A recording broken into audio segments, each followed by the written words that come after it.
It's a real pleasure to welcome Joe Davis, the formerly managing director of Boston Consulting Group, North America. Welcome, Joe. Thank you, Graham, and welcome, or thank you very much. It's great to be here. Joe, what does care in the workplace mean to you? I chuckle because care is such a big word. It's such a complex word. Right? Workplace is a big thing. I tell you, if you ask me, I think care in the workplace is where you really build an organization or a culture or leaders behave in such a way that they're helping others to grow and thrive at their full potential. So, and if you get people really there, you cover a lot of stuff, how they're feeling, their development, et cetera, et cetera. And that's what I think when I think of a caring leader, they really want to help make sure their people thrive and perform. And just to be really clear, when that happens, usually the organization does pretty damn well, right? So, Very much so.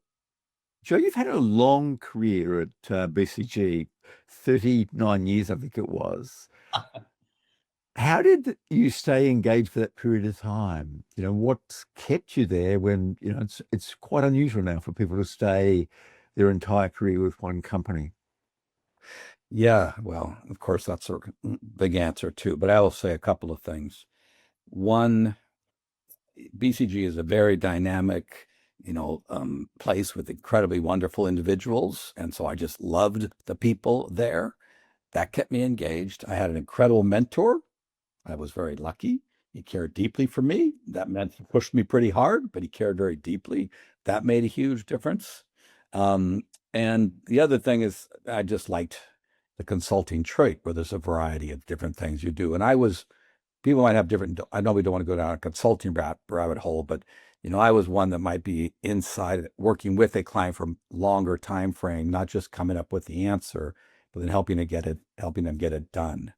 If all I had been doing was 12-week studies with an answer after an answer and after answer, I wouldn't have, I wouldn't have lasted.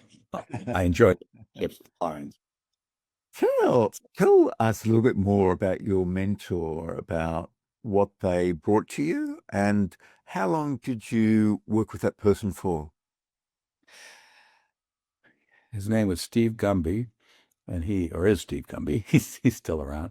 He and I worked together probably 20 years. Um, from my first project at BCG. Well, not my first, the summer program. He actually got in a car accident. Someone had hit him, a drunk driver hit him. He was in the hospital for 4 months or something. But then when I came back after business school, started on a project with him, and we worked. Other when I went to Australia for 2 years, we worked side by side all that time. And what did he bring? Well, I mean, he did at the most core. He pushed me hard to be better, but he cared, and I noticed with him, and it's kind of cliche, but you hear this too. If all of a sudden your manager, your mentor, or your leaders aren't pushing you very hard, sometimes it means they've given up on you, right? I mean, no one likes to be beat up, or beat up's a big word, but so he constantly pushed for me to grow. Now, in the context of that, he gave me great opportunities. Whenever he had me working with, he pushed me forward and levels. Then I performed above the level I might have been assigned at the moment, which was great. And he was just there for me. I'll tell you a quick story. He and I were going to open the Washington D.C. office. We were in Boston. Now he was going to open it. I wasn't yet a partner. And one day we were flying. Well, actually, we're flying to Toronto to visit a client, and he said to me, he said, "Joe, I got to tell you something." And I remember where we were sitting on the plane. I remember everything. I said, "What's that?" He said, "Well, I've gotten an offer." And by the way, I'd already moved to Washington with my children. So I got an offer to be the president of one of our client companies. And I remember, I thought, oh crap, or whatever swear word. My family moved to Washington. And I said, "Oh, well, that's great, Steve, because that's what you're saying." And he hesitated. He said, "No, no, yeah, it is, but I've got to tell you, while there's different puts and takes, you and Sarah have moved. I've committed to moving with you. We're going to make the move." I said, "No, the offer." Now, Mm. I talked to him about that 25 years later. He said, "Well, Joe, there was more than just you, but that was a big thing." But, that was quite inspiring to me. Here's a guy that had a big opportunity, and partly because of me, he said no, and my wife and my children. And that's just, that kind of care and, just relationship makes Yeah. for incredible mentoring. And what was some of the other significant advice he gave along the way? You say that it's not just about care, it's about also pushing people to reach their potential. What other Yeah. hints or ideas? Oh my goodness. I'm almost chuckling because some of the stories. Well, I'll tell you one story. One time he said to me, Joe, if I put you and this guy Philip in a room, 4 white walls, no windows or doors, and give you real tough problems, Philip, you can't come out if not until you solve it. Philip will probably get out of the room every time. You may not make it out of the room. Okay, thank you. However, when you get out and we have the idea, now we have to get it done through the client and everything. Philip will never get it done in a million years, and you'll get it done every single time. Just the way you collaborate, quite frankly, I don't think you said, but understand where I might fall short and surround myself with those people. So, you could say that's pretty harsh feedback because, my gosh, you're not smart. But what he was saying to me, and I had it was, you have your own superpower, as they say today, leverage the hell out of it. And that, I've never forgotten that. I'll tell you a funny one too. And one time, we've all been there. I had so many things all at once, and I just couldn't get anything done. I practically froze, how it is. And I remember he just stopped me, and I just was getting stressed and tense, the whole thing. I don't know, maybe I was third year BCG. He said, Joe, just stop. Just stop. And he said, write down the things you got to get done. Put on the top of the list the most important one. Now forget the other 7. Get that done. Now you want to multitask, but it was breaking my, I was frozen, and it was very simple advice to break and then I got on with it, and I thought that was incredible advice. I'll tell one more piece of advice because he'd get mad at me if I didn't execute on this. I could sense if something was wrong. I couldn't always tell what it might be or something. Say, Joe, you tend to run away when you feel it's wrong because you don't want to deal with it. But you have the sense, or you got to run towards it because, if something's off, you're going to solve it eventually, or you're going to. And that, and he had to remind me for a long time, go at it, don't run from it. But there's a compliment there too, because he said, you have a nose for the problem. Something's not right, but go dig in and find. So those were different. I'm sorry, you got more about me than you asked, wanted probably, but there's different examples of, caring deeply for me, helping me understand my own superpower. Yeah. So obviously, one of your superpowers is building a sense of connection and belonging with the group. How do you go about that? What do you follow any principles, or is it just intuitive now? Well, of course, it's intuitive now, Graham. But I have reflected on what it is. I think there's a couple of things. I mean, I try very hard, but this took time to learn. Then it becomes intuitive. A couple of, just the whole word perspective taking, understanding where the other is coming from and blah, blah. And you may or may not agree or disagree. I try very hard to think about that. I'm talking to Graham. He's from Australia. What does that mean? And, blah, blah, blah. Or it's in work environments. This person is in this role or that role, or this color or that color, whatever it might be. So what, where their background is such and such. I try very hard on that. And that's become intuitive, but I had to be conscious about it. Now I had to be conscious, for example, well, if you're going to go into a meeting with people, it became pretty rapid fire. Okay, who's in here? Where are they? What division are they? What might they be bringing? And then the other thing I did to your connection, another which I think people can do, I'm trying to give things that are pretty doable. So if I walked in a room with 7 to 10 people, and when I was the senior guy, I would always address the most junior person first and ask them how they're doing and get them. And, everyone around the room would look like, oh my God, the boss, him or her, not to us, and it would send a message, one, to that person they felt more connected, invited in the room, but it sent a message of inclusion to everybody. Hey, we're all collaborating together here. This isn't a hierarchy.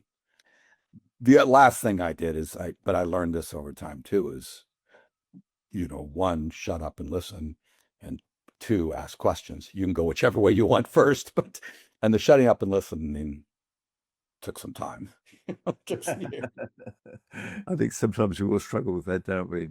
It's, Yeah, even now you struggle, right? definitely. BCG has often been really rated as the top consulting group to work with, and I think it won the last 4 awards for that. What do you think is the secret sauce to that? Why do people really enjoy working with BCG? Well, I think I guess I'll say probably because it's an incredible learning culture. And now, there's a lot of reasons. It's one of the top firms, so you feel good being there. You're working with clients on pretty cool questions. Remember, my coolest project was ever part of was for Obama. Should they bail out General Motors or not? That team worked all the time. But that was the coolest question they're going to have. Tell the president of the United States. So the work is typically quite good. The pay is great and all that stuff. But and then the people, as I already said, are wonderful. But I think the thing that really and then, you're just constantly growing and developing. Sometimes, as I said, you could be painful, the feedback, but it's always feel like you're just learning. And then we do, and you and I chatted about this before, we do try to put mechanisms in place to ensure it's as supportive as possible in a high work hour company, high work day company. I mean, it's actually quite, if someone said, hey, I am, my kid's sick, I got to go home. No one would say, don't go home. It just wouldn't happen. Now, for the most critical meeting in the world, you might say, gosh, do you think your husband or wife could do it? Or, but otherwise, but if it's down, no, I have to walk out, you walk out. I mean, I'll tell you a story. One time I was a project leader, so 3 years in, and I think I'd worked 29 days in a row. And this was pre-computer. So I was in an office or at the client, not just at home. That's a lot of days in a row. And I was getting burned out. And this mentor of mine, who's on Monday morning, was pounding on me about some analysis and just, and I couldn't take it. And I remember I literally broke down, started crying, got up and said, I'm leaving. I'll see you in 2 or 3 days. Where are you going? What are you doing? I said, I can't take it anymore. Well, he didn't fire me. He didn't think anything less. He gave me the 2 days. He might have been frustrated. I don't know. He didn't say anything. And then I came back fired up. And so that kind of epitomizes, how a lot of the culture is. It's not perfect. Not everybody's that way, Graham. We don't have to go to BCG, but that kind of culture. You mentioned while we were talking earlier that each week, I think it's each Friday, everyone answers 3 questions. What are those 3 questions? Well, they've evolved over time, but it's basically, how are you feeling about the work? And you have a happy face, very happy face, sort of happy face. So it's very simple. How's the team feeling about the work? Which gets quite interesting because you might be feeling great, but you think the team's feeling bad, or you're feeling bad, And then, do you feel like you're adding value this week? Are you doing something of value? Which is important because you can get stuck in rabbit holes of analysis, which someone doesn't feel very good about. But those are the 3, and the team lead sees them anonymously. Although we also will have a coach that can read them not anonymously if they need to help. Some teams will have coaches that are separate from the project itself who can help give feedback to leadership on if everybody is saying unhappy face kind of thing. When it shows that the team is in a great shape, what do you do? What does a leader do? Well, coupled with that data is usually depends on how the team structures it, but a conversation on a Monday or a Tuesday as a team. So first off, they are confronted with it. And if it's, there's multiple levers the leader. Maybe that the person, day-to-day project leader, doesn't know what to do, but the partner on the project, if that's the case, they get crap, to be polite. They get crap also, like, hey, person, what the hell's going on with your team? So they might swoop in and try to figure out what's going on. If it's really, we call it a red zone. If it's really bad scores, a coach will swoop in. They'll inform management, named like the office leads. And then it's just, what do you do? I mean, it's pretty standard stuff. What is it that's underpinning this? Why is it this way? Is it the way the project lead is leading the work? Is it the client's expectations are just really, excessive right now? We already doing work that's on the scope. A lot of it depends. So the main thing you do is acknowledge it, publicize it inside the leadership, and then try to figure out the source. Yeah. And sometimes it's just there's too much work for the team size, and occasionally you'll add another person at BCG's cost to get the work done. Yeah. Sometimes members are underperforming. You can't solve that in the near term, but you solve it over time. Yeah. Is there a consistent reason often why teams aren't working well, or does it vary hugely? No, I think the most consistent reason is, at least my experience over the years, would be workload and scope. The scope of the project is just bigger than the team is there to get it done in a normal work week, which let's say 60 hours to be offensive. And then often that is led by the leadership of the project afraid to tell the client no. You can't add that question on. You're paying for this, not that. You want to pay for that? Well, add a person because, of course, you're a client service business. You want to deliver. That's the most common. Now, some of my colleagues wouldn't agree with me, but I think that's the most common thing is the scope just gets out of line with the team. And, maybe this is better with AI. And then that's it. And some leaders are really good at figuring out what analysis do we need to do? What do we not need to do? Those that are not so good at that, their teams are doing analysis into the dustbin, but it's still workload. It's workload. It's often stated that psychological safety is a real key to great teams. How do you go about promoting that environment where people felt they can be their authentic self, where people felt they could contribute ideas and be heard, and then also challenge ideas if they don't agree with that? Yeah. Well, when you say I mean, you, I can't speak for, organizations. It's just that organizations, it's just, I both know it's culture. For me, in that context, I actually go back to what I said. I'm just a big believer in this whole idea of generous listening. And, every executive I talk to relate to my book is the best of all of them. Ask questions, ask questions, ask questions. First off, if you ask questions to people, it shows respect. It's not, and of course, you might be learning. You probably are learning something. If nothing else, you're learning where everybody else is, but you're going to learn some information you don't know. And when you actually listen, then you really are showing respect, and engaging them in the organization. I think that's the most. And then also the point I said earlier, this whole perspective taking, ask questions to try to understand where they're coming from.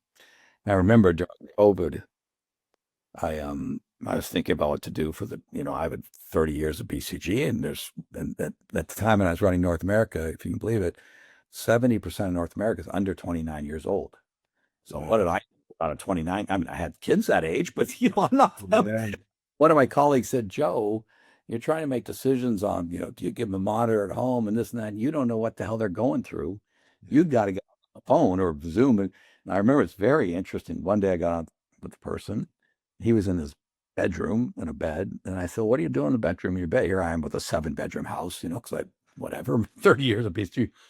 He said, well, Joe, we have, the bedroom, a living room, which is a dining room, and a little kitchenette. And one week, my wife gets the dining room table and the couch, and I get the bed. And then we switch, and she gets the bed. I said, oh, my God.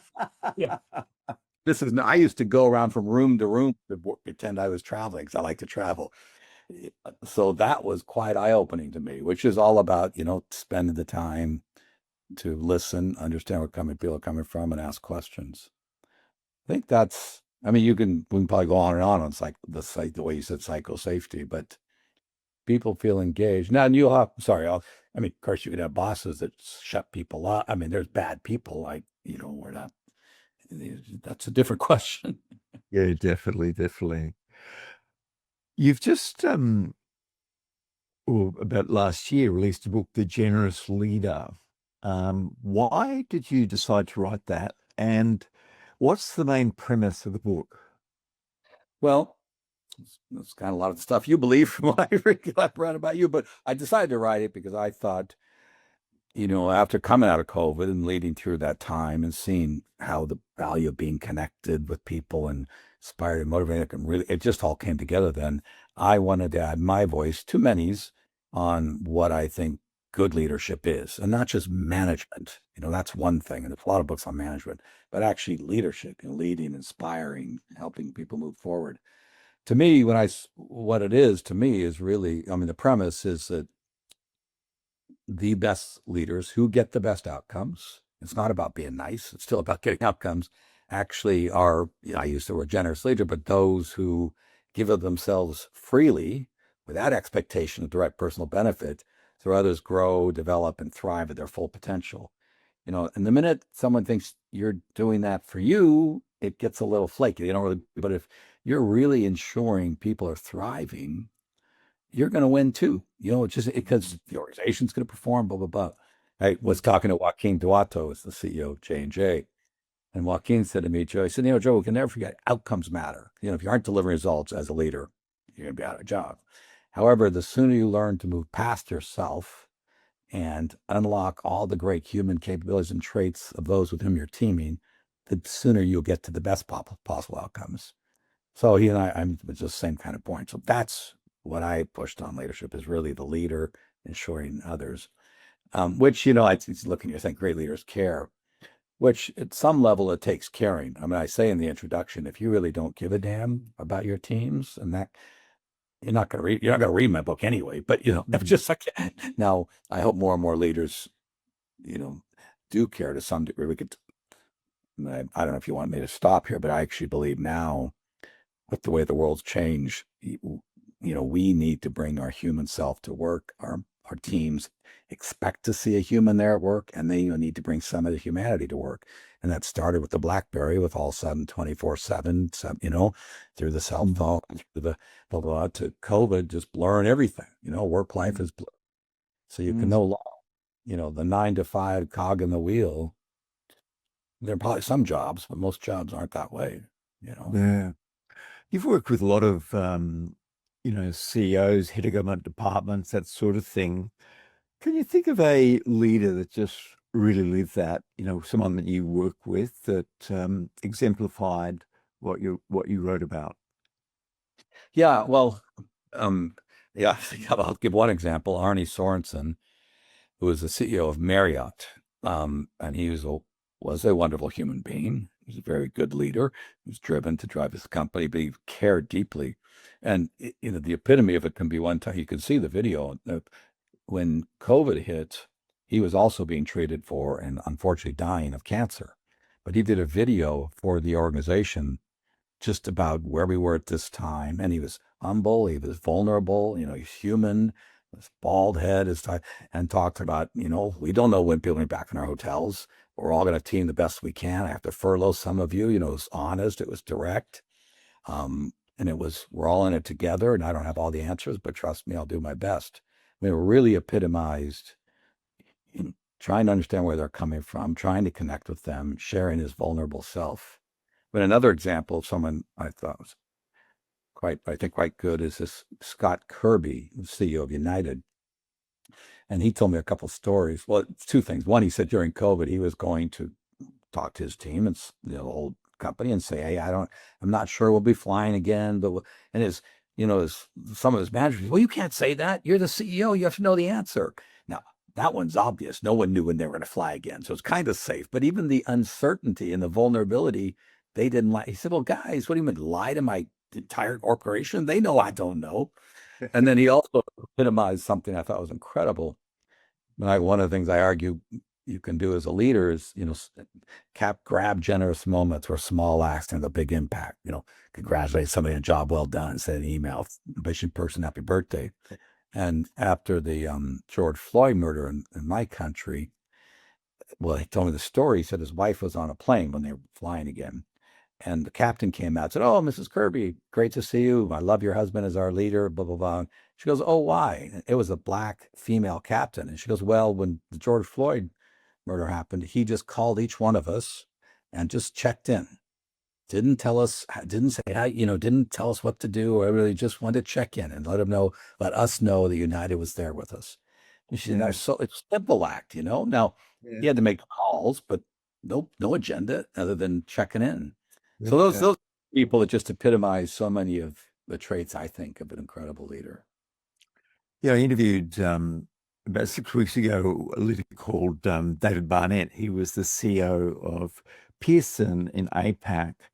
And when he heard and he asked to be made aware of it, when someone, was having a hard time, a sick parent, death, kids struggling, he made a point of calling them. And just like you talked about checking in, Yeah. people remember that, didn't they? Oh, they'll remember that the rest of their life. It's so well, two funny stories. Just a very simple one. One of my a colleague of mine, junior to me, she was telling me a story about, if she will tell her manager on a Friday, "Hey, I have a big weekend. My kid's in a soccer tournament." So something as silly as that. And then if on Monday or Tuesday the manager says, "Hey, by the way, how was your kid's soccer tournament?" Yeah, she said, "Off, teeny little act. I had to remember. Took a minute or two, so it didn't. If people say, 'Oh, it takes too much time,' a minute or two." She goes, "I'll follow that person anywhere. They took the time to know." That's a small, simple one. Yeah. You know, time if and I think what you said is just so important. I mean, I'm a big believer in, assuming you use email in your company, sending an email, congratulate someone for a job well done, and copying the right, either copy your boss or copy the team. I was Mm. once talking to a woman about this, and she goes, "Oh yeah, my daughter got an email today like that." And she goes, "Last night at the dinner table, we dissected every word. We were all so proud." Not the promotion, not the salary increase, but the email about the job she did, and she could show her parents so proud. And those take Yeah. no work, like your story. I mean, it takes a little work, but not really. In your book and other things I've read about you, you've talked about the importance of leaders being vulnerable. Why do you think that's so important? Well, let's use two words. Let's use authenticity and vulnerability. Let's use both. But I do so vulnerable. I think a couple things. One, it goes back to, I think now people are looking for a human to be engaging with, not Mm. just, and I actually think, I remember one of the BCG meetings, we had, the fancy AI stuff, and there was a hologram of the CEO on the stage, lead somewhere else. So God, not even is it not just not human, it's now not even him, that was cool, it was nice technology, but it's talking about just from humanity. It was his voice and it was live, but it wasn't him. So I think one, the people are expecting that human side from you. But then on the vulnerability, if you can show simple vulnerability, when others get stuck and get afraid and don't want to admit that they're now can't figure out what to do, everything just freezes. They freeze, the progress freezes. And if you can release them from that by saying, "Hey, it's okay to show you don't know what to do or ask help." Not, can I tell two quick stories? One was my mentor. One time I didn't know how to do some math thing, and I walked down the hall to Steve. I said, "Steve, I don't know how to do this." And it was funny. He was senior partner at the time. He could have easily kicked me out and said, "Hey, come back. I'm busy." He said, "Oh, I don't know how to do it either. Let's walk down and ask Philip." How the same guy was so smart. How incredible is that? Instead of admitting, he admitted to this other junior guy. It's a huge message to me. And it's not like he cried. Or another Yeah. very powerful vulnerability story. A friend of mine said that he hated to have his team think he didn't know the answer. So if he was in the room and they were working, he could see they were stuck and they might turn to him and he didn't know the answer, he would leave the room before he'd get confronted. Now, Wow. yeah, that's not very productive. And he said, one time I stayed and said, "Oh, they asked you, so, everybody, I don't know either." And he was stunned. He said, "There's like this release it. Oh, you don't know? Oh, the boss doesn't know. We don't." So all of a sudden, the energy really, "Oh, well, let's solve it together. Let's ask questions. Let's engage. Let's brainstorm." Yeah. And Yeah. he thought he was going to admit weakness. All he did is enable them to move past their fear of weakness. Yeah. So that's why I Yeah. think now, if you really can also show a lot of emotion, it allows you to connect with people. And I'm not asking you, everyone's got to step over their line. I'm a crier, so it doesn't bother me. Well, a friend of mine said, "Joe, when you're the white male, 60-plus-year-old leader, you can cry and nobody cares." I said, "Well, that's true." Well, maybe it's a pop out. By your stage of life, you can get away with crying if you want. However, showing that human side inspires others and motivates others, or at a minimum, showing that you don't know and that you're vulnerable allows them to move past their own roadblocks, which is quite important in business. Yeah, I love the story of Satya Nadella and his turning around of Microsoft. And one of the big things was embracing a growth mindset, but going from a know-it-all company to a learn-it-all company. Yeah. Just saying that this is our future. It's absolutely critical to our success.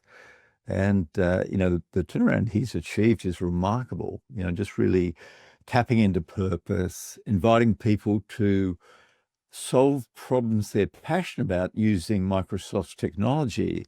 And again, that's a wonderful example of a generous leader, isn't it? It's just thinking beyond people delivering results for the company, but helping them to solve problems that were personal to them. And Yeah. Oh, sorry, go on. yeah. No. It's wonderful story. It's an incredible story because he also, if you remember, Microsoft was highly hierarchical. The two previous guys, Ballmer, I think, had a reputation. And Bill Gates was just smarter, but it's still his play. So it was hierarchical. Didn't admit mistakes. You didn't go cross division. There's all the things broken. Well, someone once asked me, actually, said, well, you have this generous leader stuff, but tell me about the tech guys. I said, listen, I'm not going to comment on those guys. And some of them just are geniuses. They created a product, but not everyone wants to work at their companies. But Satya is a tech example where he had a giant thing that was a mess. And his attitude of being that type of leader, as you said, I think everybody credits that with a lot of the unlock for Microsoft, of course. Yeah. It's a great. He's still a tough guy, though. I think he expects greatness. He expects performance. The thing you don't want to remember, you and I both don't want people thinking is, it's all about being nice. I mean, you still have, results. The results achieved at Microsoft have been. Well, that's what happens when you get people inspired. The results come, right? Yeah. You have obviously lived a very, very busy work life. I know you're slowing up now. But how do you practice self-care? How do you take care of yourself? You mentioned one extreme example where you worked 29 days straight, and then 2 off. But how do you refuel your own tank? Well, I mean, yeah, I'm in a different stage in life now, but what did I do over the years? First off, I love to run, and I did not let that compromise. I mean, when I had 4 children, I'd be gone 4 days a week. I gave up golf because I only had 2 days of my kids, but I didn't give up running. So that was very important to me, to my mental health. And I think the important part there is whatever that is for you, you can't let that be compromised because that's what. And then I had, I was thinking about someone else asked me, little things. I just think during the work days, I always went outside at least once a day. Maybe freezing them, but and I always say, oh, can I get you lunch? No, I'm going to go out and get my own lunch. Well, I can pick it up. No, because I wanted to get out. I'd get up and go get a coffee. I mean, they're stupid little things, but actually they were my version of the fresh air, shocking the day. So that, and then as I said to you, I think if I knew it was getting way overwhelming, I would step away. I mean, the world ain't going to stop just because one person steps away for a little while. Yeah. The thing for me with running, that was my my mental release. Yeah, well, I refer to that as your one thing. Your one thing you do. That's my one thing. You're really present, and it makes other things easier afterwards. And my one thing is meditation, but then it usually followed by exercise of some sort. So, yeah, that's very much what I advocate in my workshops and presentations. Know your one thing, but do it. So enough to know. Well, not do it. No, it's the do it. You can't because right. I agree with you. I mean, as everything big, just make it a habit, and it's no big deal. You and I are old enough to have started work before there were computers, and and we were told back then by futurists that we're going to have to cope with all this extra time. More leisure, way more leisure because of computers. What went wrong? More data. More data. No, I remember that. Or you won't need paper, but now there's more paper. Or the same, maybe paper finally diminishing a bit. I mean, I think, well, that's an interesting question. I mean, I think depending on what type of economy you're in, what kind of business, I mean, we always want to achieve more and more and more, right? Most people want to achieve more and more and more. Yeah. And so the fact that you have more time, you can put it into other things to achieve more. The fact that there's more data, you can spend more time to study, to analyze. The fact that you can go more global, more markets open up. So I mean, if you want to get philosophical, I think the more is what happened, as opposed to maybe some of the Scandinavian countries, which claim they're the healthiest and all that in the world. And some of my colleagues do seem to lead, they deliver, they work hard, but they seem to lead a little more balanced life than Americans. Yeah, it's That's interesting. my sense. I don't know. What is your sense of that? Uh, well, it's interesting. Germany is another example as well, where, they're a very successful economy, good productivity, and they have 6 weeks holiday right from the start. They have lots and lots of time off. Yeah, I think there is something about just masses and masses of data, masses of stuff, massive, and being able to sort the wheat from the chaff, I think is a very, very important skill now. And Right. and because it's so easy to be busy, but are you truly being effective? Um, Well, no, and that's kind of funny because even you're right, just little things. I mean, now that I'm not in business, I don't answer 10 million emails a day, but we could get to the point where we're spending 2 hours a day just answering mundane or deleting mundane emails. So, so the data in the computer just created more work is completely useless, but you feel productive.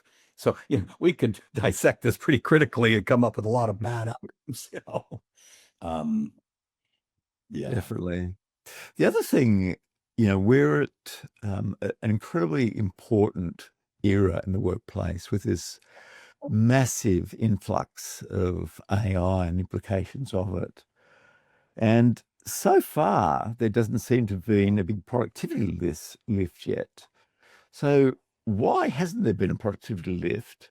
And I don't think there's any doubt that it will eventually really revolutionize how work is done. So, what advice would you give to CEOs now or senior leaders about embracing the benefits of AI without it overwhelming them?